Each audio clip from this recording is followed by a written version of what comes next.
How's your social life? Well, you know, I'm in my 30s. I know it's hard to believe, but I'm still single. But I'm fine with being single, but I have a mother who's more stressed out about it than I am and will use any opportunity to try to hook me up with somebody.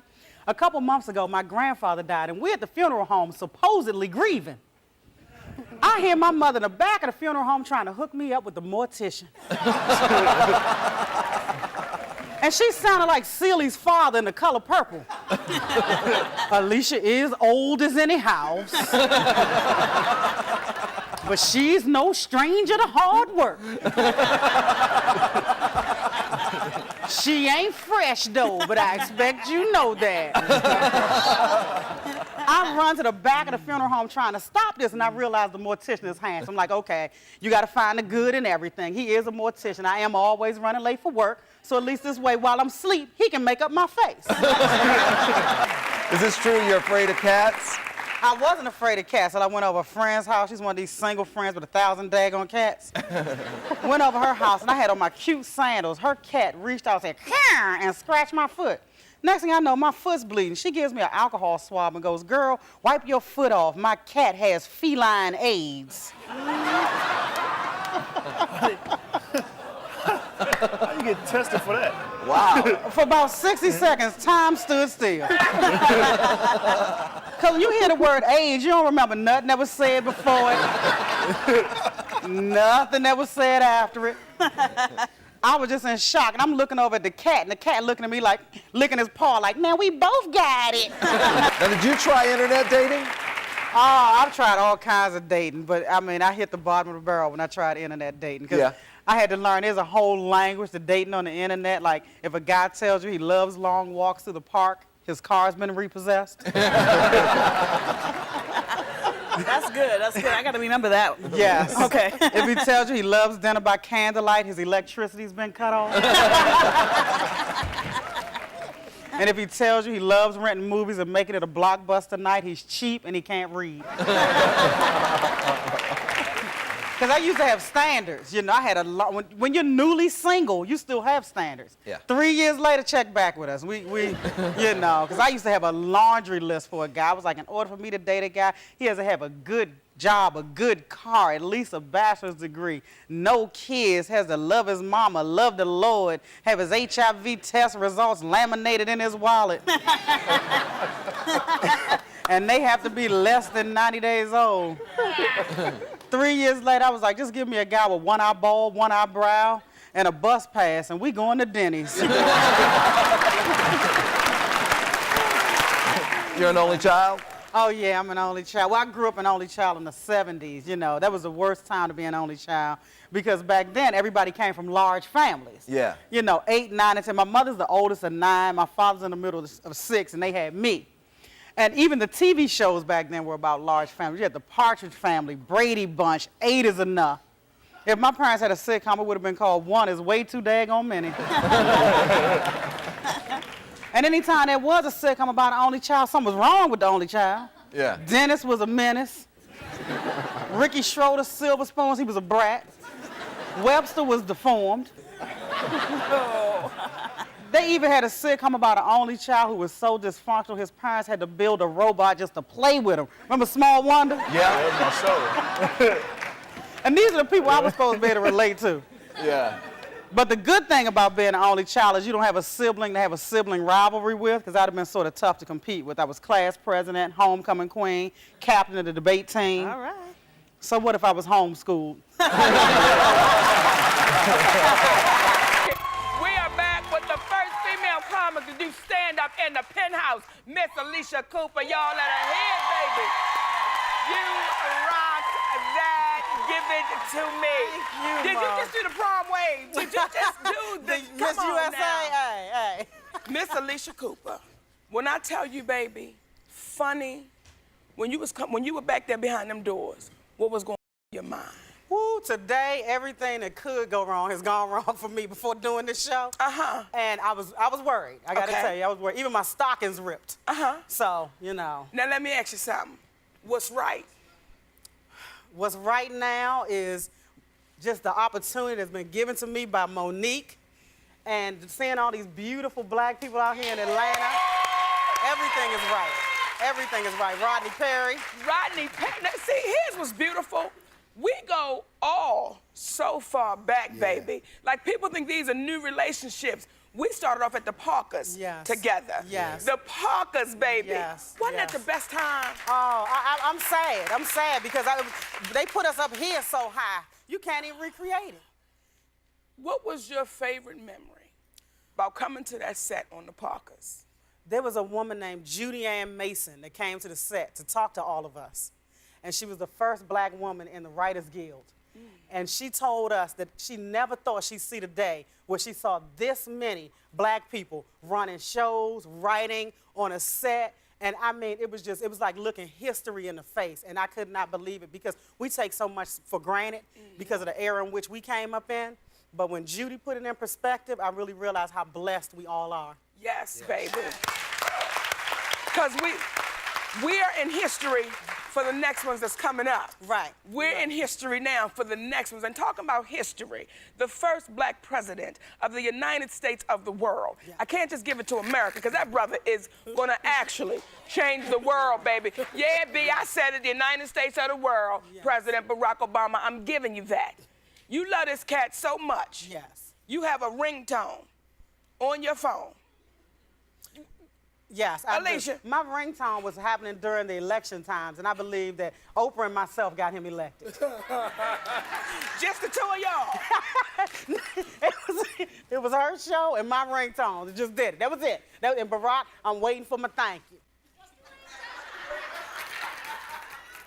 But wait, you waiting for your what? My thank you. That's a Southern woman right there, my thank you. We waiting for the thank you. Doing stand-up, being a female, what do you think the challenges are? Ooh, the main challenge is just overcoming what people think a female comic is. You know, I've heard so many times female comics aren't funny. Or when I get off stage, people will walk up to me and say, you're the first funny female I've seen live. You know, things like that. And I mean, I didn't realize that was a perception out there, because every male isn't funny. You know, but the perception is that we aren't, and it's an uphill battle just to get the bookings. You know, so that was the biggest revelation to me, was just what everybody thought about us. And I mean, like, they didn't see the Queens of Comedy and how y'all rocked it, and see so many funny women. But, you know, we have to keep on working hard to overcome, like you said, so the people coming up behind us won't have it so hard. In your stand-up, how much is true? I'd say about 95%. So where is the class rate?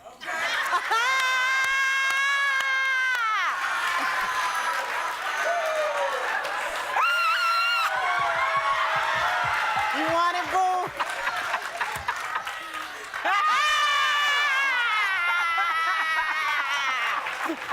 Smells like potpourri.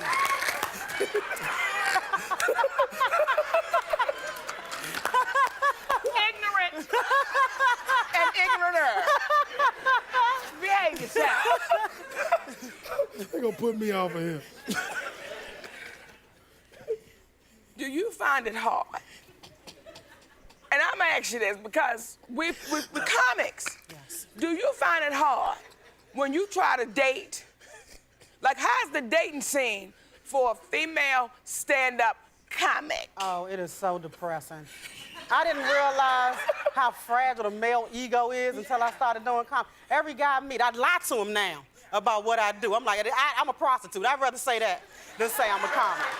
Because, I mean, the look on their face, and all they say is, I don't want you to make fun of me in your act. I said, well, if you're not whack, you won't end up in my act. It's hard, Mo. But do you find, though, as a comedian, we can get away with things that most can't, especially in the moment. Like, in the moment, you ever been with a guy, and this real talk, it's late night. You been with a guy, and y'all getting it. Getting it. Bow, bow, bow, bow, bow. And sometimes men like to say, whose is it? Now, the comedian in us be like, well, now, listen. Remember Bobby? That's the comedian in us. Do you ever want to just go there? Yes, I do, and I have. That might be why I'm single.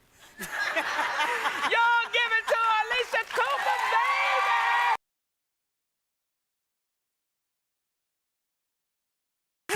day because it's like, where are all the men? Like, there's so much competition for a good man now. A lot of good men already have a good man.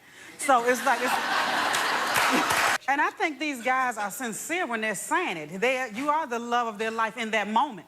Yes. But here's the thing. And then tomorrow night, the next night, your cousin's gonna be the love of his life. You know, then you have everybody giving their opinions, and they don't know how the two of you guys are when you're alone. That's why you have to let it go in one ear and out the other. You know, as women, we have an intuition that lets us know when things are right or are not right. There's an India Arie song called The Truth, and there's one line in there that can summarize all of this stuff. She said, there's no substitute for the truth. Either it is or it isn't. You see, the truth, it needs no proof. Either it is or it isn't. And you know the truth by the way it feels. Right. Yeah, but... But my thing is, if we take a break, I don't want the guy back, because I don't know what he's been doing while we were away. If the relationship is that important to begin with, why'd you take a break? The Gossip Queens. Please welcome comedian Alicia Cooper. Yay! Welcome, Alicia. How are you? Good, how are you doing? All right. So what do you think about this whole health care debate? You know, the health care debate is personal to me because I don't have any health insurance. So I'm like, it's a trip because there was a time when illegal immigrants were marrying for citizenship. Now the citizens are marrying for health insurance. Instead of asking who's your... Instead of asking who's your daddy, we asking who's your provider, I don't even know any Africans, but if an African man tried to marry me and he had health insurance, my name would be Alicia. One more time, your name would be? Alicia. That's amazing. Now, do you travel a lot? I do, as a comic, you know, that's part of the game, Well, how do you feel about the airlines charging for that baggage? Oh, I'm upset. I'm upset. Not only do I not have health insurance, but I'm broke. So when you charge more and more and give us less and less, it does me in. Because how do you charge $25 to check your first bag? Real. They know we going out of town, but I fixed them. I stood in the lobby and put everything in my luggage on my body. I had 8 suits, 4 skirts, a Wonder bra, some Feety pajamas. A pair of shoes on my feet, another pair tied around my neck. I sprayed all my perfume on.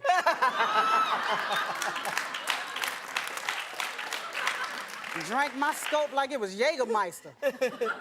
You won't get this $25. How'd you look going through airport security? Oh, I looked crazy, because they were like, ma'am, you're leaving your luggage. I was like, you mean my hat? I took it all. And that security checkpoint is miserable. You almost got to get butt naked to go through security checkpoint. I canceled my health insurance when I had it because they were giving pap smears at the airport.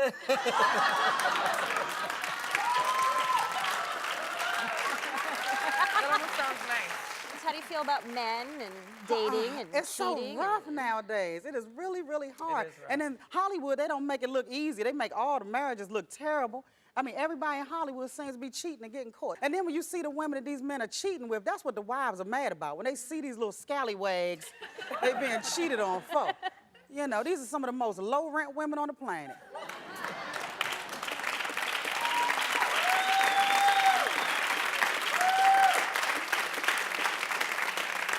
If these chicks were a Monopoly game, they'd have been Baltic Avenue and Mediterranean. It is ridiculous, and that's what the wives get mad at when they see these chicks. That's what they get mad at, because if you're gonna cheat, man, cheat up, cheat up. She's so high up that when your wife sees that she can't even get an attitude with you, all she can do, about that. yeah, all she can do is run up on you and give you a pound like she's one of your dogs. Like, you really outdid yourself this time, dog. It's the other ones that are more aggressive. Exactly. Because they have to try harder. They're more desperate. Yeah. Don't ask how I know. Really don't. Don't ask. You know, something that's funny are all these new kids' names. Like all these celebrities who are naming their kids just whatever's laying around the house. Yeah, just anything. Like, oh, Anything. Swiffer, that's my son Apple, Swiffer. blanket. Yeah. Anything. Rumored, facelift, whatever they can My find. favorite is Your Majesty. Remember that one? I love Your yes. Majesty. That doesn't even sound like a name. That sounds like a 2 a.m. infomercial. Like, don't buy one Your Majesty, buy 2. And if you act now, we'll throw in a sham wow. Great name. But these kids' names have gotten out of control. My best friend's mother's an elementary school teacher. She came to me the other day with a kid's name written on a piece of paper and asked me how would I pronounce this kid's name. And the name was spelled L-A-A. I was like, La A, La A. She was like, no, it's La Dasha.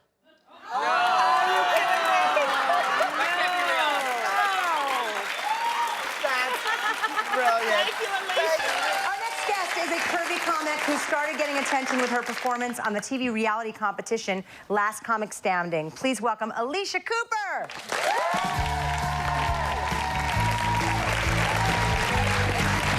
Looking cute. Thank you for being here, Alicia. So, how much of your stand-up is actually related to your weight? I'd say about 20%, and even more once, you know, you end up improvising sometimes. There's things that happen that you can't predict. So sometimes I'll interject some weight jokes in then, or, you know, just talk about it off the cuff. Is it something that always works when you do a fat joke in the audience? It seems to always, like, that's your Yeah, sure it thing? pretty much, it's like a fart joke. It works often. I know. See, you all laugh every time. I know. That is the sure thing for me.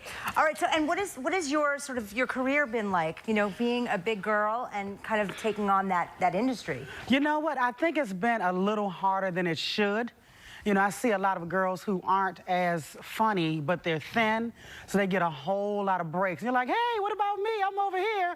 You know, so I think it would have been easier had I been a little smaller. So I'm going to do a social experiment where I lose the weight and then see what happens. Do you find that there's a difference between skinny comedians? Do they work more? Oh, definitely. As women, it doesn't matter if you're a guy, but as women, definitely, they'll get booked on more shows and get more opportunities. They're doing more festivals, and you know, I feel like my weight has hindered me in the entertainment industry. So what would you say to young girls out there that want to follow in your footsteps? You know, I would just say be you, stay true to yourself, be authentic. I wouldn't change it. You can't really morph into someone else, and they should love you for you. It's your individuality that you bring to the table. So, you know, I'm happy to be who I am and look the way I look.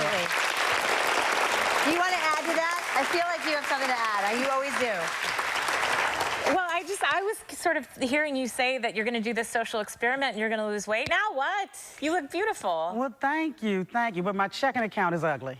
So tell me, do you feel like once you lose weight, you're gonna make more money? Oh, I know that I would. I'm hilarious, so I know that I would. So you think you'll make more money if you lose weight? Yes.